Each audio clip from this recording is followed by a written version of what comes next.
Hello everybody. Hi guys. Welcome back to Blonde Vibrations. We look very vibrant and beautiful today. It's a vibrant day, it's lovely, it's sunny outside. It's cold though. We've had a spring clean / autumn clean. Oh my god, guys, I finally braved Is it a loft or an attic? What's the difference? I don't know what the difference is either, but whatever one it is, Yeah, we have it. oh my god, we've been putting it off for just under a month now. Yeah. And I was the one to brave it today. But you It was know really what? horrible. Taking pictures up there minimises like what you can be scared of. Yeah. But Like- you were barely up there. Yeah, I know, but I still saw it and went up there, so it's done. Anyway, I'm Eliz. I'm Lilyemma. Welcome back to Blonde Vibrations. This is Champagne Whispers episode 45. 45, that's almost just a few more and you'll be able to watch one a week for a full year, right? Yeah. There's a magpie down there. Well, like 7 episodes away, which will take us a while. True. What is it? Doth the cap? Gonna... Doth? Like TH doth. Doth the cap. Anyway, are you going to do your full Mr. Magpie? Oh, he's gone now anyway. Maybe he got camera shy. Yeah. Anyway, this week we are talking about friendship. So, the full scenario before we get into it is films and shows make me feel bad about my lack of female friendships. How can I make more friends in my 20s?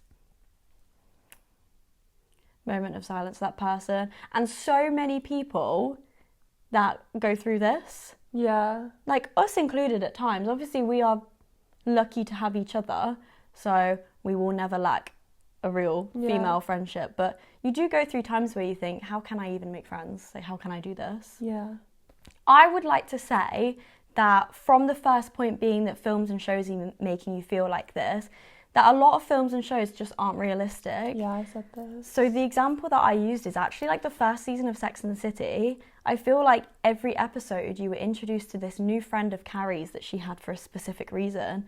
But actually, when you kind of got towards the end of the show, it was just the core 4 and just a few others dotted around. But it felt like she had friendships for days. Yeah. So if you don't have that, that's fiction. I don't think she does have friendships for days though. No, I actually she doesn't. argue the opposite. I think everyone has like an inner circle, even if it's not like 4 people that get breakfast every Sunday or whatever it is they do. I think she actually in reality didn't have a lot of friends, and I think she's leaning on specific people. I also, in a similar way, brought up Carrie, but at a later point. So I don't want to say it now. But I did say in a Somewhere I Turned Pretty Wild, I think we all need reminding that like things are just fiction, which sounds really dumb. But I think the way that we consume media now means that it's harder now more than ever to not compare real life to fiction. You know, you have people being like, oh, like men like Conrad don't exist, and it's like, well, obviously not, because he's from a book that was written with like female audiences in mind. He's not a real person, and that doesn't exist because it's not a real person type thing. And I think because we consume media all day every day, I think you're scrolling on Instagram and then you're watching TV and then you're scrolling on TikTok, and it's just like fiction and real life are so heavily blended. It's not like you sit and read a book and you know that's fiction because you're reading a book. Everything's on a screen, so everything kind of blends into one. So I don't think it's spoken enough about the fact that it's really hard to decipher what's real and what's not anymore. Yeah, when you spend so much time looking at these things, it's hard to not kind of see yourself reflected in it and think, where's my Conrad? Where's my Taylor? Where's my X, and Y, it's Z? even like, you know, you're scrolling through your TikTok feed page and 1 minute you can be watching someone unboxing a package and the next minute you could be watching clips from a TV show. You're not able to switch your mind between the two modes very easily. Yeah, absolutely. So I feel like as a first reference point is try and take away as much as you can. Obviously, if that is a lot of what you consume, it is going to be hard. It's not just, okay, switch off, but it is remembering that it is, like you said, fictional. Yeah. But at the same time, you can then want that genuine connection from females in your life. So how would you go about doing it? Well, I think first of all, I'd remove the pressure of it. I think the pressure is put on women, and I think the pressure to have female friendships is heavily like patriarchal, and almost like it feels like you need to stick together because you have to get everything sorted in your 20s and you have to have this. And I think it's like no one's saying that to men. I think there's like so much pressure on women in their 20s to sort everything out and almost like make the most of your like young decade. Like this is your last chance to be young and do all the youthful things like making friends, and I don't necessarily think that's true. And I think it's at its core sexist, and I like think it's natural for you to feel like that, but I also think it's rooted in something bigger than you. I think you need to remove that pressure and see it as you want to make friendships because you want to make friendships, not like I'm in my 20s and I don't have any female friends. That doesn't mean anything. And I think that's kind of what I was thinking with Carrie Bradshaw, is that like she's still making friends and just like that. Like before then she didn't know Seema. Yeah. Charlotte didn't have LTW. Like I think all throughout life, whether you're like from like 18 to 21 to 25 to like 27 and 30, like I think at various points within that like 20-year span, I think you're going to change so many times, so that it's normal for your relationships to change and for you to be like attracted to different people, like also in like a platonic way. Like I think it's really normal for that to fluctuate. So I think it's a bit detrimental to have moments where you're like, I don't have many friends and I need friends. I think it's just kind of like, well, you're probably just in a transitional moment of building your circle, kind of like what you were saying. Yeah, it's like deciphering whether it's like a need or a want. Need, I think you'd have to question why. Yeah. If it's, I want someone to go out with on a Saturday night, then like, yeah, you're probably in a great place to go out and meet people. If it's, I need people, why? Is it because it's like a loneliness feeling? Is it because that you're not fulfilled with the current people in your life? Why? Is it because, you know, you think you need someone to go and do X, Y, Z with, but actually what you want to do is just, you know, go to a bookstore, etc. I fear that sometimes, God, this is a bit of like a hot take, is that I feel like sometimes people can be like, I have no friends. Oh, I have no friends. I have no one to hang out with. And I just think like you stop pitying yourself and like go out and do something. So I do think it's the same as like, to a certain extent, like dating. It's like, well, if you're just sat at home wallowing because you've not got anyone to go out with, you're probably not putting out like no one wants to be friends with that. Do you know, like I think anything in excess, people don't really, it's not palatable, and I think that is okay. But I also think like if you're either which way, people aren't going to gravitate towards you, because if you're sat there being like, I've got no one to go out with other Saturday nights, so I'm not going to do it, like, oh, I don't really have much of a life, I just sit at home because no one wants to hang out with me. No one's going to want to hang out with you because no one wants to hang out with that. Yeah. I almost feel like you have to like, what is it? It's like dress for the life you want. Like you have to like act for the life you want. Yeah. Not be like, I've got no one to hang out with on Saturday. Do you want to hang out with me? Because also the people who you want to be friends with don't want to feel like they're just like, I've got no one else, I want to hang out with you. It feels like you're just wanting to latch onto a bit of like dependency on someone, not necessarily I want someone that I can really bounce off and see as equal, go away and then come back to and do like a fun social activity and then leave.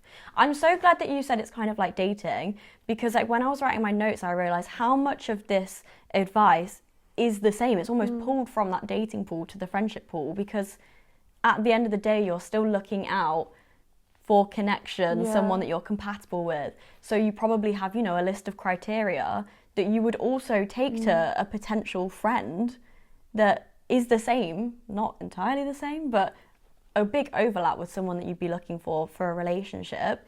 So I would say, just like I would to someone looking for a romantic partner, is that there is no time limit. You might find them in your 30s, 40s, whatever, a best friend or a few friends. Just because you're not finding them right now, there's no expiry date on finding it. And I think we might have watched Who was it? I was Therapist? just thinking this, yeah, it was Jake, Shane and Renee who was saying, like, their friendships didn't start until, like, the past year. Yeah, and much like in a romantic setting as well, you might meet people, think, okay, I've got my friends now, something may fizzle out or something may happen, and you go through this friendship breakup. That once again does not mean that you are done and you will be alone forever and you will never possibly find another friendship. The amount of people that you meet in this world, much like most of them you won't end up with in a relationship. Most of them you won't be friends with. It's weeding out the people. I think you just have to, take the same steps. Like, you have to just be content in yourself and not just be like, I've got no friends. Yeah. How do I get friends? And just, like, live life and just let the friendships happen. Like, I think once you put your mind to it, you'll figure out that there are people around and you're probably not giving people the time of day. You know, like, if you were like, I've got no friends, I'd be like, you've got so many people you get along with at work. Yeah. Like, so why aren't you, like, trying to make those into real life friendships? Like, I think once you, like, tune into things, it's like everyone has people around. Like, your local barista that you have, like, friendly conversations with. Like, I don't think necessarily every, like, friendly, like, repeated action you have has to become friends. Like, I'm not gonna, like, befriend every barista I see every day at work. But also, like, if I ever got to a point where I was like, actually, like, I would like to see this person socially, then just do it. But also, if you're just sat there in sorrow, you're not gonna be having that mindset of like, oh, actually, I have, like, X person that I actually have, like, a really good giggle with at work, and I have, like, X person that I see in the shop every day, and we I think you need to open your mind to finding people. And I wonder if maybe this is also another issue with feeling like you've not got friends in your 20s, is because you've gone from, like, school and uni where you're kind of forced into these connections and these circles, and the friendships are kind of like they come to you. And I don't believe that friendships should, or in reality do, come to you. I actually think the friendships that have almost, like, been laid out for us to be friends never really land. They will likely just be from convenience. And I know we've spoken about this before, that it's the people that you see every day. Once you stop seeing them every day, how much of a pull, a connection, how much do you really have in common anymore? Is that sort of thing. I'm, like, so sorry if I don't think this person would ever watch this, but I had a friend from uni who I was quite close with. They were on my course, and I was really quite close with her, actually. And once we both left uni, I kind of, like, there was, like, a couple moments where I was like, oh my God, like, you're actually not someone I would be friends with. Like, there were, like, a couple moments where I was like, oh, whoa, there's some fundamental differences here that we wouldn't have known. And I was just kind of like, this is really weird, because, like, we got along so well, and then the moment we're out of that scenario, you're not the kind of person I'd want to be friends with. And at this point in my life, I kind of had this epiphany that, like, you do choose your friends and you do seek out your friends, and I was just like, this isn't for me. And I think that is a case of, like, a friendship that is kind of just falls into place, isn't necessarily like, oh my God, soulmate. Yeah. Like, well, I was saying, we were having a similar conversation kind of pre us deciding this was the topic about some of the jobs I had when I was younger. Do you remember I was saying that there was this one person who I really thought naturally, when we stopped working together, we fell into each other's lives in a very compatible way. We had mutual friends outside of work, and we lived in the same area, and we actually went to the same college. So I thought when I left that job, okay, we're actually going to make this work in the real world. And I'm really not sure I ever saw her again. Yeah. Meanwhile, Editor Becky's on the team. Editor Becky's on the flip side, because we worked together. If any of you don't know this, like, Editor Becky Law, we worked together at 2 different places. But then I left our city and moved to London. She also left the city at a different point. And in life, we really could have not spoken again. But there was, like, fundamental things that we were both interested in, and I guess also mutual action. We both tried to see each other. Yeah, you put the effort in, I think. Yeah. I think we talk a lot about the fact that I think we were always meant, like, me and you were always meant to meet. We were always meant to be friends, and I think, while I believe that wholeheartedly, I also think that's a really, like, dangerous thing to think, because at no point was our friendship easy. Like, we both No. put effort in, we still put effort in. Like, I think, yeah, it's the same as relationships in that sense. It's like, I'm kind of of a point now where,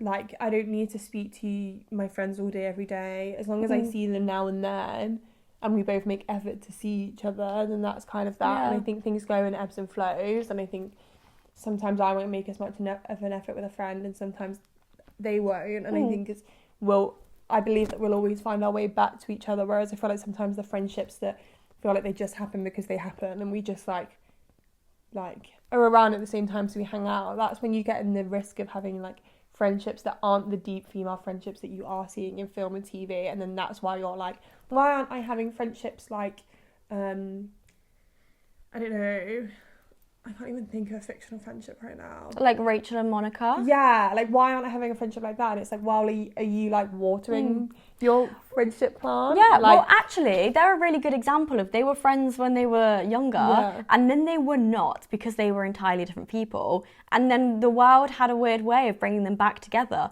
And then they were both on mutual ground to actually put in this effort with each other. Yeah, exactly. God, I've never considered that before. All of this talk about the friendships, and they had that, like, they've gone through so many friendship cycles. That is really weird. Yeah, and I think your friendship won't always stay the same, but I think the deep friendships that you're seeing on TV and film just aren't the friendships that are falling into place, and the surface level friendships that you do have in life. And I don't think that means those friendships aren't meaningful, but I think that's what then causes this moment of like, why can't I have deep friendships? Yeah. It's like, well, maybe because like you're not putting effort into it, and you're not finding people that are well suited to you, and it's not like you're not going through the motions of a real friendship cycle. Yeah, definitely. Because I think you need to have like, I think in all friendships you need to have like, obviously the convenience of being friends, because I don't expect you to like start hanging out with someone all the time with no reason. You need like convenience, then you need to put effort in. I do also think it is friendly to have like a couple moments where you're like, oh god, like are we well suited? And then you kind of either find out that you're not well suited, or you find out that you are well suited. I think you still need to go through bumps, otherwise the friendship will just fizzle out. And I think you need that like constant check-in to be like, is this still someone I want in my life? So the flame can be eternal. Yeah, but I also like, I don't know, we always say like, I think sometimes friendships can like be quieter and then be busier. Like, I know that we've got friends that we currently need to see because we've not seen in like a year, but it's like Editor Becky. Becky. But like, I don't think those we still maintain it. Yeah, like I just don't think, I don't know. Yeah. I don't know where I'm going with this. I feel like I'm getting down a rabbit hole. Hey people, we are back. The most annoying thing has just happened. Like, I actually can't. This feels like we're real YouTubers It's now. doing reheating nachos. So we're back.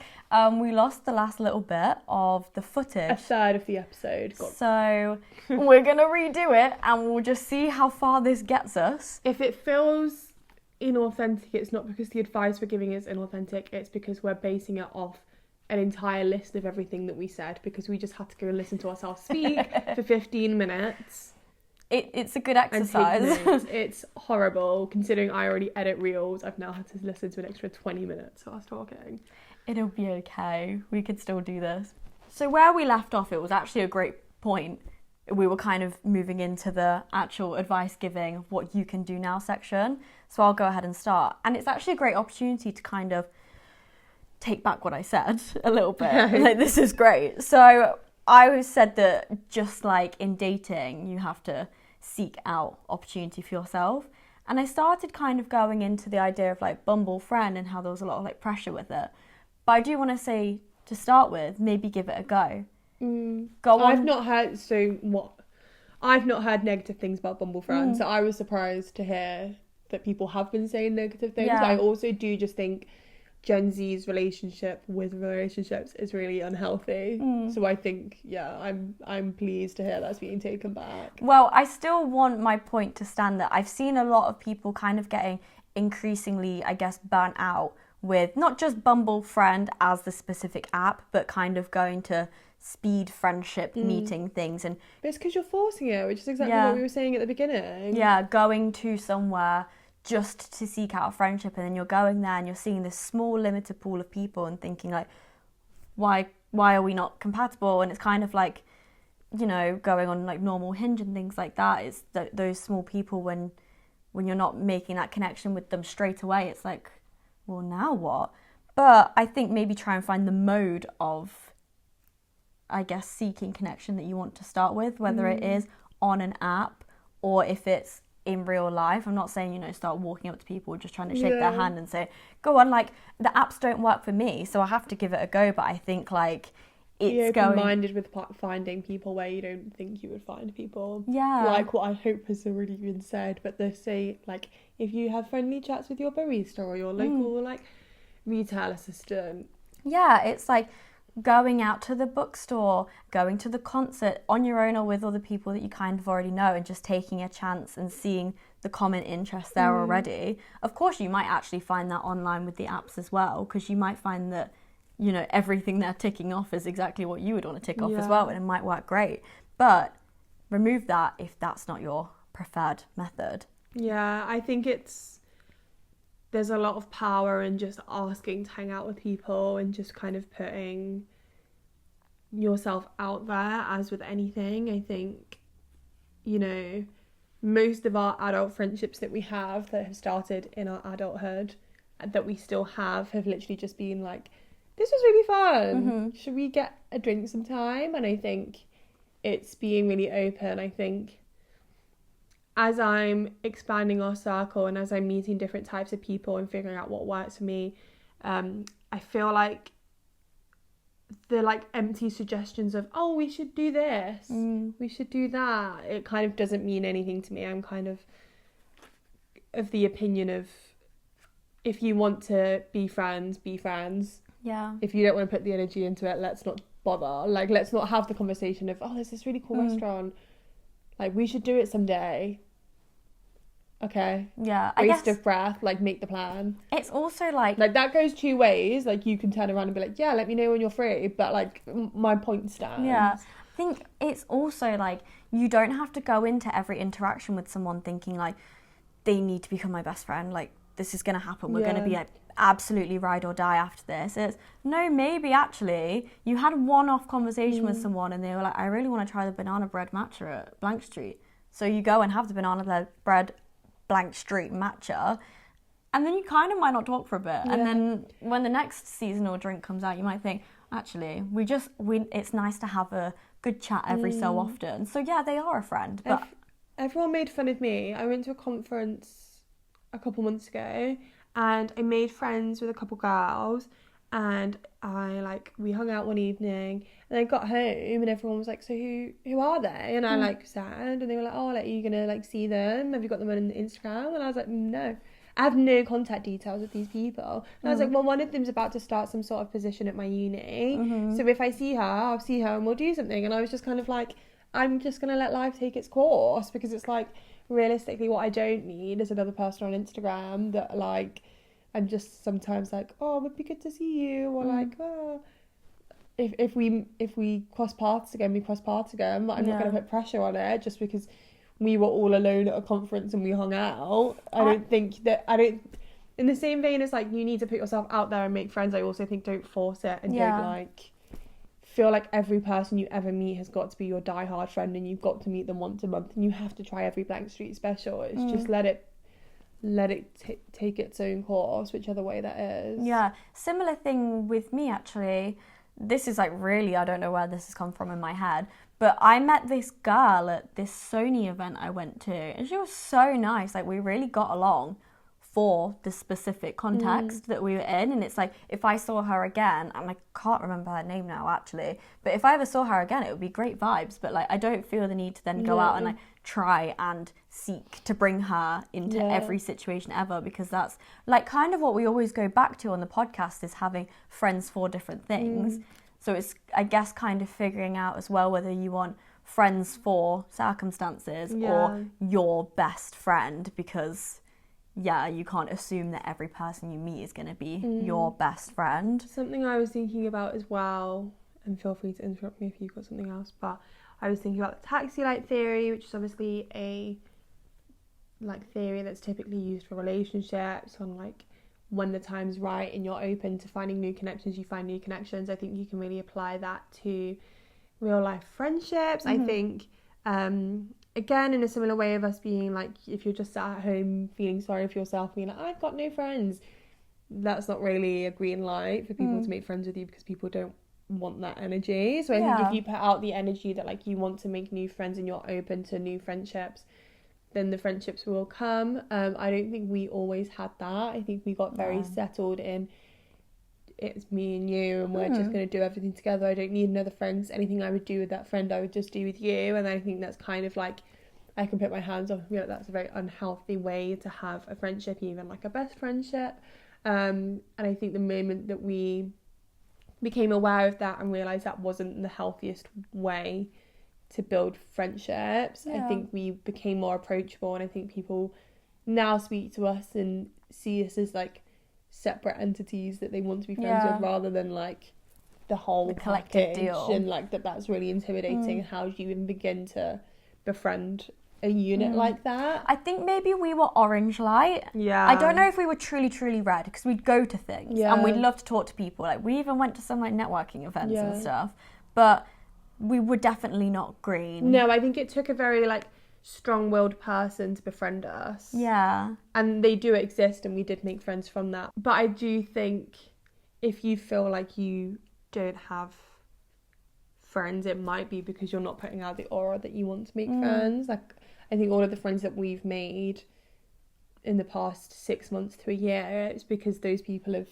given the aura that they want to be friends. I think we meet a lot of people, especially in the past year, and I think all of them we would have been friends with, but I think the ones that we have been friends with and we have seen socially are the people who put out the aura that that's something that would be reciprocated on both ends. I think it's been very split on like we've invited people to hang out or to events and things like that, and vice versa. I think we've had scenarios for both, but I think the thing that was shared by all parties is that we all had, I'm here to make friends, I want to make friends. And that's not to say that the people who weren't giving off that aura are bad people. I think people just have different capacities and are in different stages of their lives. Yeah, because as much as you might want to be friends with someone, they might not really be looking for friends, or they might not be looking for you. And that's also a point I don't think we mentioned in the other part. I think we've said about like people maybe just reject, or they do this, that, whatever, but you might not be the sort of person they're looking for.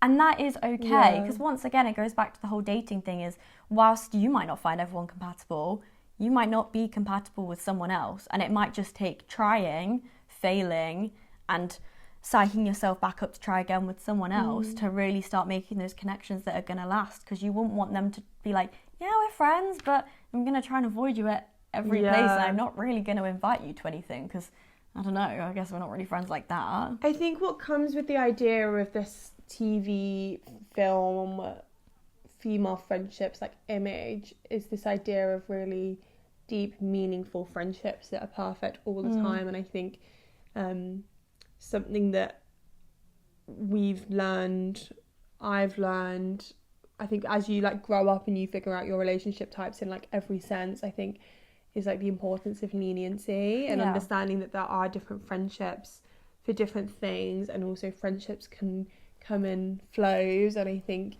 I don't want this whole like part to be like what we were saying is, but I can't be able to like fully explain the situation, but like we have a friend who we thought we weren't friends with anymore, because every time we tried to make a plan with her, the plan wouldn't happen. And we got to a point where we'd tried like quite a few times to be like, let's do something, let's do something, and every time it would kind of like fall on deaf ears. They can fall on a flat ear.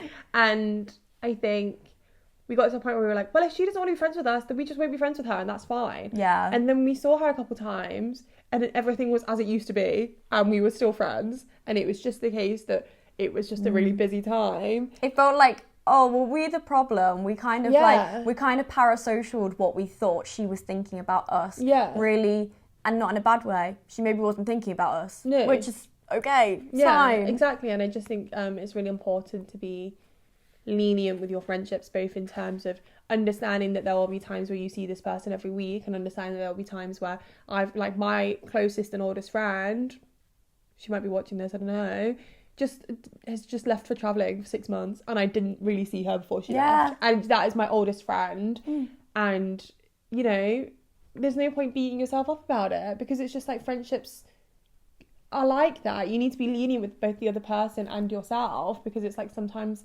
things just don't line up. And that is the core thing of making friends in your 20s, is that everyone is on such different paths that you're not always going to be on the same path. That doesn't mean your friendship is over. It's parallel lines, isn't it? Yeah. You might cross and you might not. I think it's really about removing every sort of, I guess like stigma isn't really the word, but all of the all of the negative things that you kind of attach to going out of. I was about to go, oh my god, that's so weird, that's my next point. Whoa, then this works really well, doesn't it? We just transcribed the whole episode. But I actually didn't write the word pride. I said like remove the cringe, remove the pressure, remove the stress of what this has to be. It's not the be all and end all. That this is your one and only time to ever make a friend. Yeah. Which, does this line up? Am I teeing up the ball for you to knock it out the park? Yeah, I want to feel like, oh, it's like I'm interviewing Dylan O'Brien. I was like, they've not got that. No, bring it on home, John B. Yeah, is this what you want me to say? Is that I think a style of friendship that we've really grown quite fond of at the moment is the come along friendship. Is that what you were setting up? I don't know what I was setting up. Is that we've like become real fans of just like, we're going to be doing this thing. Do you want to come along? I think it's really, and I know that probably like 95% of people watching this will be of the same like interest as us. Concerts are such good things to do this for, being like, we're going to go to this, do you want to come along? And it's always a yes. If you're Miss Lilyemma, you're cancelling another concert to go to the concert. I know. Lydia. But I've become really fond of that, because I think it's mutually beneficial, because I think by force you're taking away the pressure of, we need to make plans, so then you're being lenient, but also you know, it's removing that pride, because it's just like you're doing it anyway. And I just think I think relationships are really hard to form, especially like, again, going back to like media consumption and seeing everyone online all the time. I think it does feel like there is a lot of pressure to have friendships and have meaningful friendships, and to have a circle and have a cool circle, and I think the whole like, I'm doing this, come along, or even like, you guys are going to that, right? I'm gonna go, let's link up while we're there. I've grown really fond of that. I really like that friendship style, and I think it's a really helpful friendship style to have when you're starting out with new friendships, because it has worked for us. And I feel like and I think I might be able to word this a little bit better than I did in the last recording. So with someone like me that really does not think about the sentence before I go ahead and say it, this is really giving me a chance to like rewrite fate, is that puts out a feeler for what you want the friendship to maybe be. If they want to say yes, if they don't want to, then they can very easily just say, no, I'm actually not available that day. Or no, I'm not actually interested in going to see Sabrina Carpenter. Some people might be like, I don't want to go to a concert with you because I can't really speak to you, I'd rather get a coffee. And you can figure out what kind of friendship you have. Like, I have friends who like, I wouldn't really want to go to an event with, because it's just going to be overwhelming, and I see you like once every like blue moon, so why would I waste time standing in front of a stage? Whereas there's some friends who I'm like see you all the time, and also like the time that we do chat, we're literally going to be barely breathing in between speaking, so we'll find time to catch up. And we text all the time anyway, so. And if then they say no, the chances are they're not going to turn around and just say to you like, I'm saying no because I can't even believe that you would attempt to try and be my friend. Like, that is sickening. They're probably just going to say X, Y, Z, and that's then the ball is in their court entirely. So then they can choose what to do with that. If you never then hear from them again, it's more so taking the hint, but also saving face. If they then never speak to you again, it's a softer level of rejection. But then if they come back to you and say, hey, sorry about that a few weeks ago, here's the reason why I kind of like blew that off a little bit. But but I would really love to get a coffee sometime. Or, you know what? You asked me to go out to a party, and I'm not really a big partier / drinker / socializer to that extent. How about we do something a little bit more cozy, a little bit more one-on-one? Yeah. And then you might think, okay, that's their style of communication. That's who they are. Are we compatible there? I think it's really important to understand on like a social level who your friends are. Like, yeah. I couldn't really have a friend who would want me to like go solo to a really big group event. Mm-hmm. Like, you know, if someone was like, no plus ones, I'd be Yeah. like, you don't know me, that's not fair for you to ask me to do that. Yeah. And I don't like you putting pressure on me for that. Whereas like other people would be like, yeah, fair enough. Like, there's some people who I'd be like, yeah, that's absolutely fine. Like, Yeah. I would do that to them. But I think, like, if someone asked me to do that, I'd be like, Yeah. hello, do you know me? Like, that's my idea of hell. Like, I'm spending the week, like, crying myself to sleep at the thought of it. Yeah. Like, If someone just invited me to the club, just Yeah. a bit random, I'd be like, oh, the club? Like, I'm And I not think- sure. I think it's a real, like, underrated trait is to really understand who your friends are and what they want to do and having that balance. There's nothing worse than either a friend that only thinks about what they want to do and also a friend that only ever thinks about what the other person wants to do and just like goes with anything. I think I like a middle ground, and I think but I do think like not knowing the other person, what they want to do, and considering that and finding a middle ground of what you want to do or what they want to do Yeah. is really important. And it's kind of difficult as well if this is like a fresh person that you really don't know that well. You've almost got like a friend crush or something. Yeah, It's love gonna. a friend crush. We are such Love a friend crushes crush. that it is kind of difficult to think like, am I inviting them to something that's completely not up their street? But it's always nice to ask and see, Get you to know, know them. yeah, soften it a little bit. Like, I can't imagine you're DMing someone for the first time ever with a plan. Yeah. You've probably had a bit of a back and forth, and you can always be like, not sure if this is your thing. Let me know. Yeah, we Let can- me know. I don't want to particularly like name this person because it's going to be like about their traits. But like, you know, you could like invite someone to like a casual hangout and then notice they don't drink, and it's like, okay, so I wouldn't invite you to a party. Yeah. Or like introduce another person into the mix, and then you're like, okay, so I can see you get along with that kind of person. So if I was ever to do a group situation, I would, you know, we used to, when we had big parties, we would always, do you remember this? We would always write our guest list and we would Yes. think about who would get along. Yeah. Which is so funny because it's a party, it's not a dinner party, so it's like you're not doing a floor plan. I know. But we used to make sure that, especially if we had friends from homecoming, we would always make sure that people had people who they would Yeah. get along with.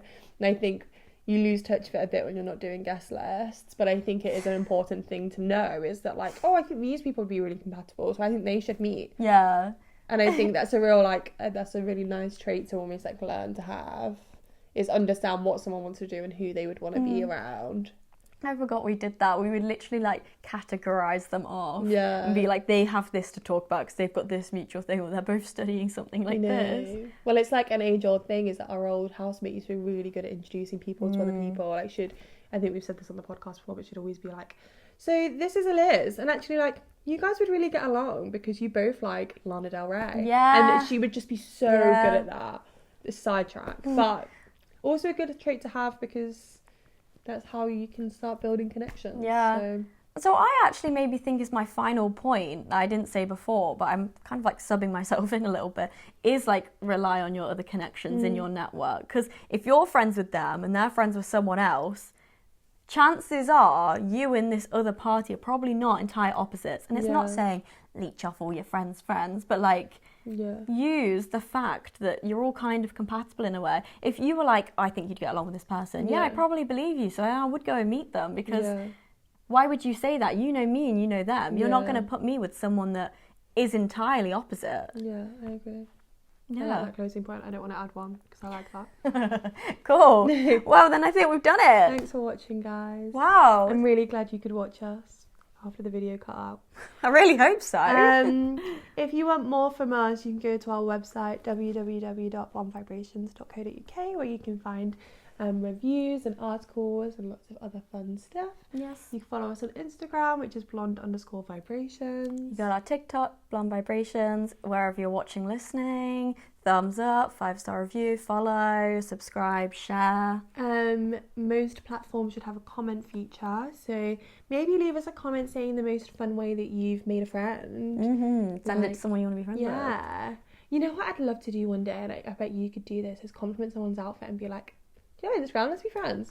Oh, okay, I'm going to challenge myself to do that. Eliz loves complimenting people. It's like the highlight of her day.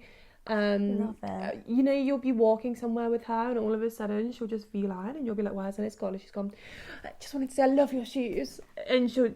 Mind you, I'm not a socially confident person. You're very introverted. I really am, but there's just like something that like come alive, The Greatest Showman, in this situation where it's like, I just have to tell you something because I know it's really going to make your day, and if it happened to me, it would make my day. So I just feel the need to do it. Yeah. So yeah, let us know the most fun way you've made a friend. And we'll see you next next time. Go. I hope you're still out there. I really hope you are. It would be really awkward if not. Goodbye. Love ya.